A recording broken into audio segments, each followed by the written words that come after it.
A system designed to fail gracefully. It sounds like a contradiction. Failure is supposed to be avoided, prevented, erased.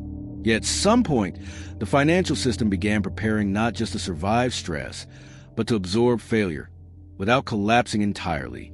And that quiet shift changed everything. To understand why this matters, we have to return to a moment when leaders stopped asking how to prevent every breakdown and started asking a harder question: what happens when prevention fails? History had shown a brutal pattern.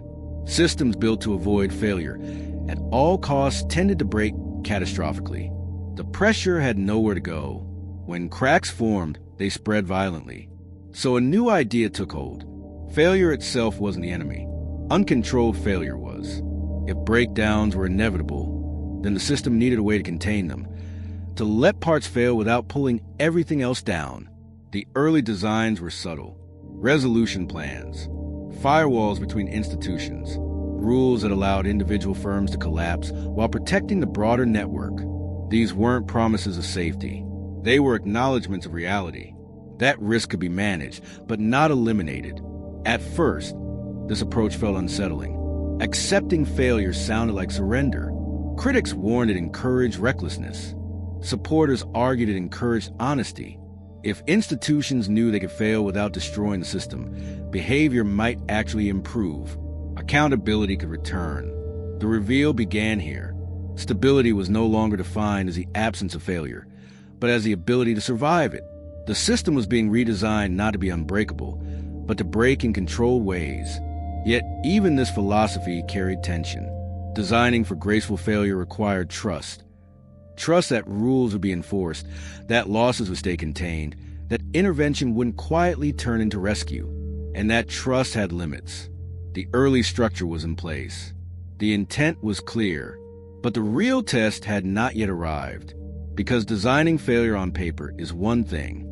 Living through it is another. As the framework took shape, the system began adjusting its behavior around this new philosophy. Institutions were told, implicitly and explicitly, that survival was no longer guaranteed. Failure would be allowed, but only in ways that did not threaten the whole. The message was clear. Prepare to stand on your own, because rescue was no longer assured. This altered incentives in complex ways.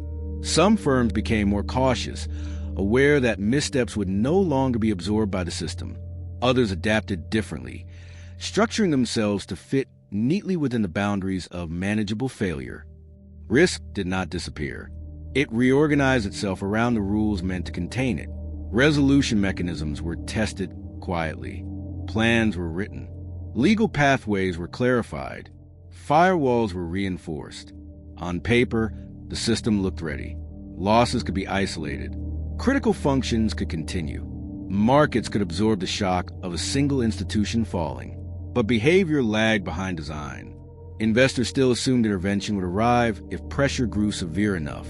Creditors priced in protection, even when rules said otherwise. The memory of past rescues had not faded.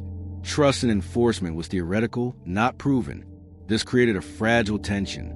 The system was built to fail gracefully, but participants were not fully convinced it would be allowed to. Expectations and design were misaligned. And when expectations differ from rules, stress finds a gap. The early conflict sharpened here. Would authorities truly allow a large institution to fail as designed? Or would fear override principle at the critical moment? The answer mattered more than any written framework. Signals began to emerge. Small failures were handled cleanly. Losses were imposed. Processes worked. Confidence in the new approach grew cautiously. But everyone knew the real test would not be small. The reveal deepened. A system designed to fail gracefully depends not just on structure, but on belief. Belief that rules will be followed when it is hardest to do so. That belief had not yet been tested. And when it was, the outcome would redefine trust all over again. The test arrived quietly, without the drama people expected. One institution began to wobble under pressure that felt familiar. Rising losses, tightening funding, uneasy markets. On paper, it was exactly the kind of failure the new system was designed to handle. Contained, orderly, predictable. But theory met reality faster than anyone anticipated. Creditors watched closely. Counterparties adjusted exposure. Markets recalibrated risk almost instantly. And as uncertainty spread, a deeper question surfaced beneath the numbers. Would the system actually allow this failure to unfold as designed?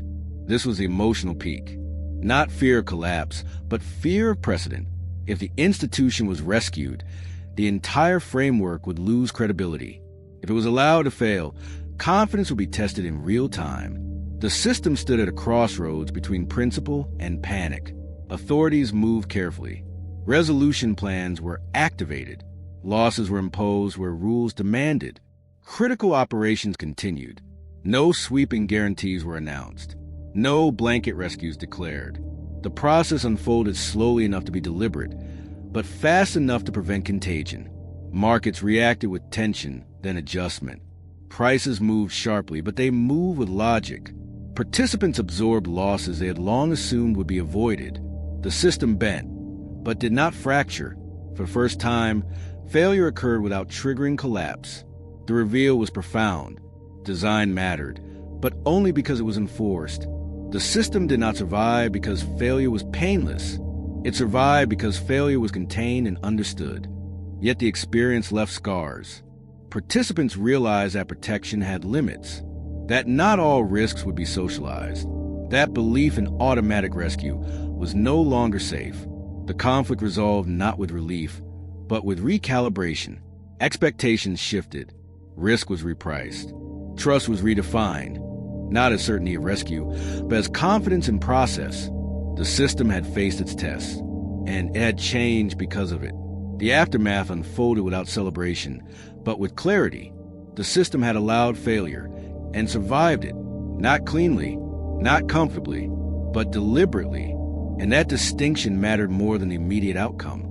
The climax was not the collapse itself, but the realization that the framework had held under pressure. Losses stayed where they belonged. Essential functions continued. Panic did not cascade. The market absorbed the shock, adjusted expectations, and moved forward altered but intact. The resolution reshaped behavior across the system. Investors no longer assumed protection by default. Institutions reconsidered how much risk they could truly carry. Management decisions shifted away from dependence on rescue and toward durability.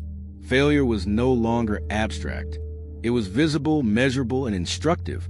What emerged was a quieter form of stability, not one built on the promise that nothing would go wrong, but on the assurance that when something did, it would not take everything else with it.